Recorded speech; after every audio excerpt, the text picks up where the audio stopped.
These are the 3 secrets to crush your drives.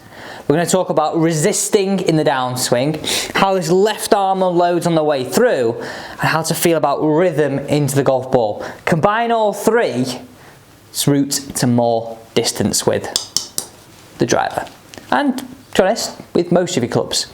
So let's have a look at number 1, resisting in the downswing. What am I talking about? How do I feel resistance? So what I want you to feel is, and it's very focused around how you start the downswing, I want you to feel as though you can leave your hands as high as possible at the top of the backswing, but you get the belt buckle feeling as though it really pulls those hands down. So that is the feeling of resistance. Chest to the wall or chest back to the camera, chest away from target in this direction. To start your downswing, resist, and then hit. So I would build this in with your drill this way. So this is number 1 on our list, the resisting in the downswing. To the top, resist, hit it away. So it's a great feeling to feel as though it's almost like a coiled spring, it can't go anymore, boom.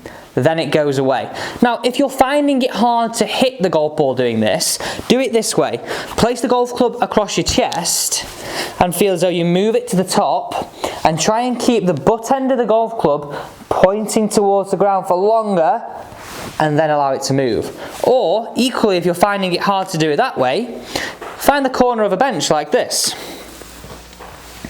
Move your swing to the top, so turn it to the top, move in front of it, get the lower half to go and get the upper half to stay. That feeling of resisting with the upper half. Real nice simple one to start with. Let's now get into number 2 and how this left arm wants to unload through the golf swing, because this is a key way of how we actually address power, how we actually bring power from the golf club head and our body into the golf ball. So essentially what our left arm wants to do, standing upright in the golf swing, is work across, back and through to target. Now you'll notice my lead wrist is making this motion as well. So it works across, covers up my logo, works into the golf ball with a little bit of a bow, then it works off the chest and gets away from the logo.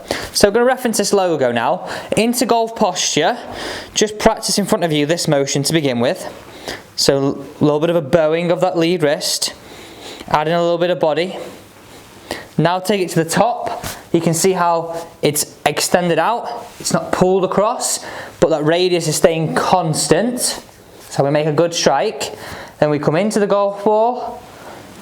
It's close to the logo, away from the logo. So that's our route of unloading that power. The elements to learn it: bow, cover the logo, off the logo, down into goal posture, up, in, off the logo. So it's a great way of feeling how do you directly take that power that's stored up here, bring it into the golf ball. This is our route to doing that. And I would simply just try that feeling. Bow, let it go. Bow, let it go. So you come into the golf ball now, put both hands on, just make a few little waggles to begin with. See what I'm doing here with the wrists. Into the golf ball, slow swings, get the feeling for what we're after, and then you can start to ramp up the speed. So let's get into this final element now. And I would think of this as something that you're going to think probably more about on the golf course, as opposed to those 2 are quite technical elements you can bring into part of your range session. And don't get me wrong, we need to have those part of our range sessions to build elements in our golf swing, because if we don't have that direction of feeling the resist, how the left arm unloads, and to be honest, you could probably work on those 2 elements together. The final element is rhythm. What is rhythm? Well, rhythm is your ability to stay balanced and add speed. And I think rhythm, people think of rhythm of being slow. Rhythm doesn't have to be slow. This is still rhythm, and this is still rhythm. They're both the same thing, just at different paces. So what I want you to imagine is, you've got a rev counter. Starts up here and it gathers down into the golf ball. I want you to feel it's a gather and a gradual acceleration rather than a quick acceleration. And a simple way of doing this is just turn your golf club driver the wrong way round, butt end of the golf club to the ground, make a long swoosh, and you can hear that swoosh was all the way around me to all the way around me, not gone early.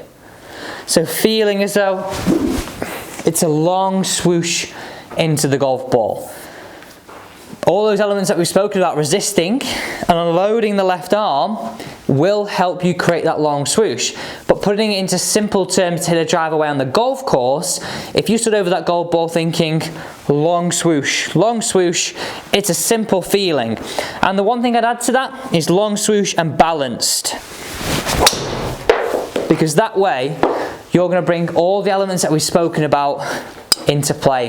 Hopefully hit that driver a little bit straighter, definitely a little bit further, and that's what we want to do, isn't it really? The great route to lowering our scores. Thanks for watching. Don't forget to tune in tomorrow for some more daily tips.